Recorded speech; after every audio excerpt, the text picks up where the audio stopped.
My dear brothers and sisters in Christ, we praise and thank God who has gathered us as one community, as one family of faith on this 26th Sunday in Ordinary Time.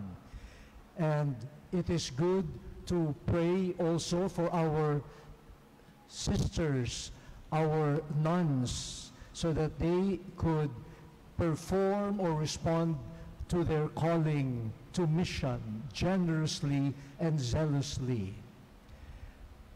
Our readings for today, especially the Gospel, could remind us of one thing that many of us do not like.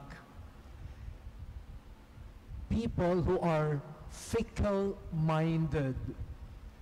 Naiinis tayo kapag ang isang tao ay pabago-bago ng isip.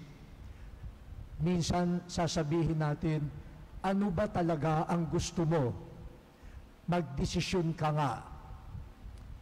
Now, in the Gospel, we find two types of changing one's mind.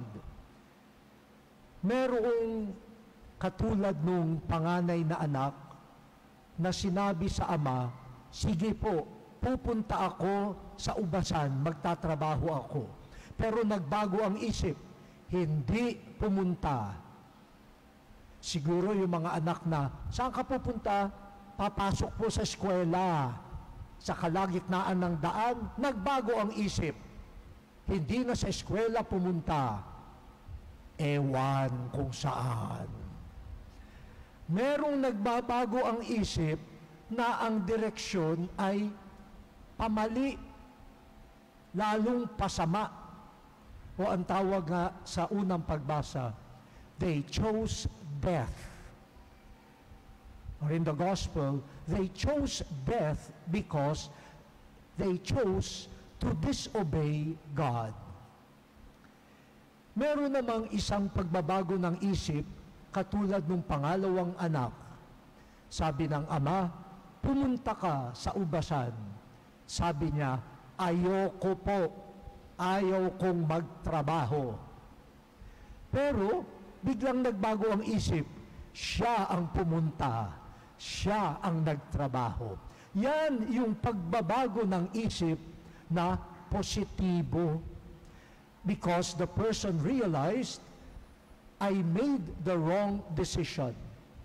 So, I will redirect my decision while there is still time. Kaya sabi ng propeta Ezekiel, yung mga makasalanan na magbabago ng buhay, ikatutuwayan ng Diyos. Dadalhin sila sa buhay. Mga kapatid, ito yung unang tanong sa atin. Kapag nagbabago ba tayo ng isip, ito ba ay pagbabago patungo sa kabutihan o patungo sa kapahamakan?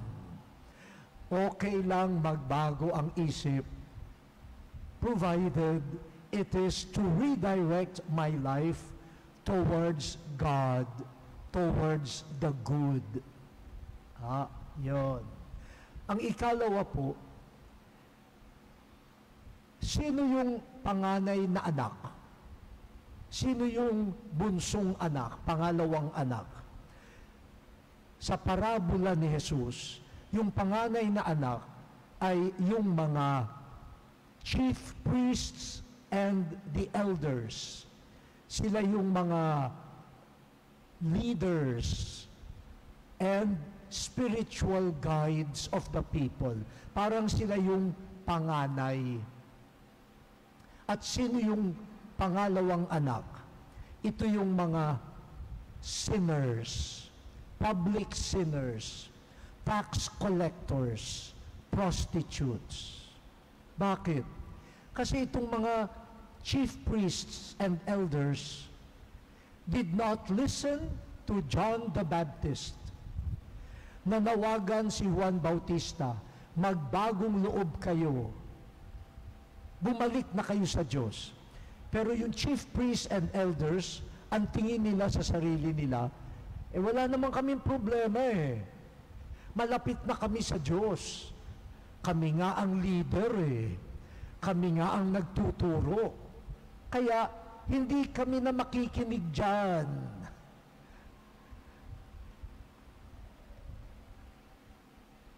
So they continued in their sinful ways. They did not repent as invited by John the Baptist.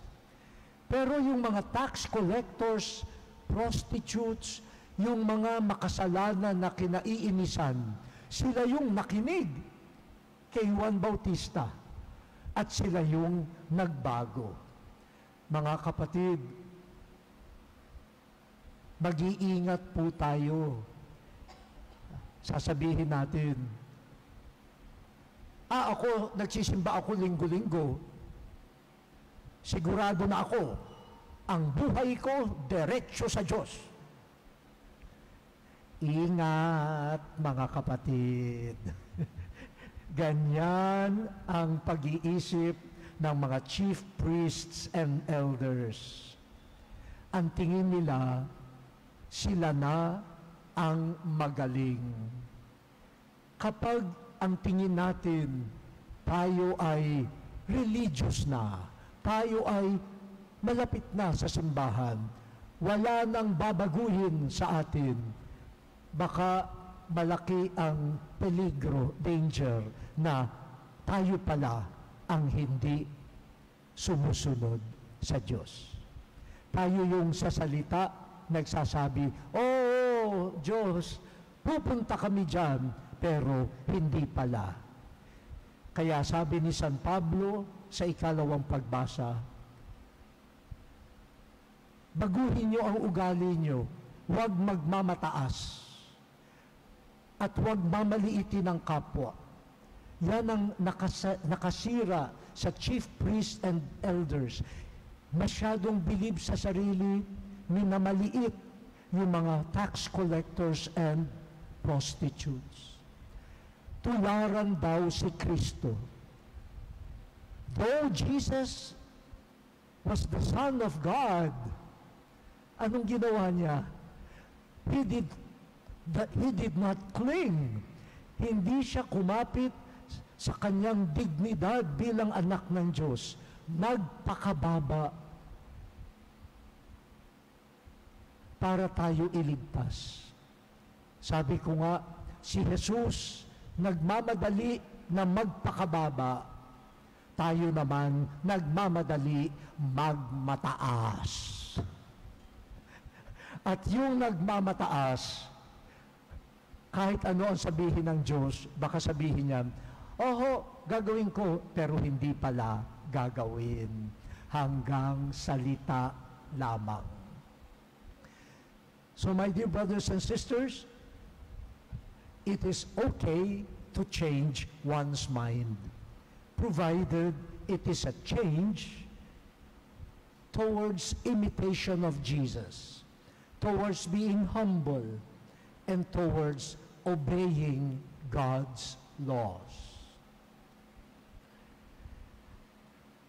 Meron po akong naalaala na yung pondo ng Pinoy, alam niyo pa ba yun, yung pondo ng Pinoy, yung araw-araw, 25 sentimos, mag-ipon ka para maitulong sa kapwa. May nagkwento sa akin, nanay po ito, nanay. Papasok siya sa trabaho, wala siyang barya. Sabi niya, "Naku, wala akong pambayad sa jeep." Nakita niya yung bote ng pondo ng Pinoy sa bahay nila. Doon naguhulog yung kanilang mga anak, tapos dadalhin sa eskwela. Ginawa niya, dumudukot siya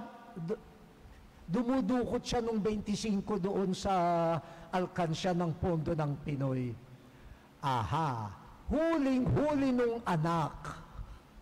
Sabi raw, "Mami, bakit mo ninanakawan ang mga mahihirap?"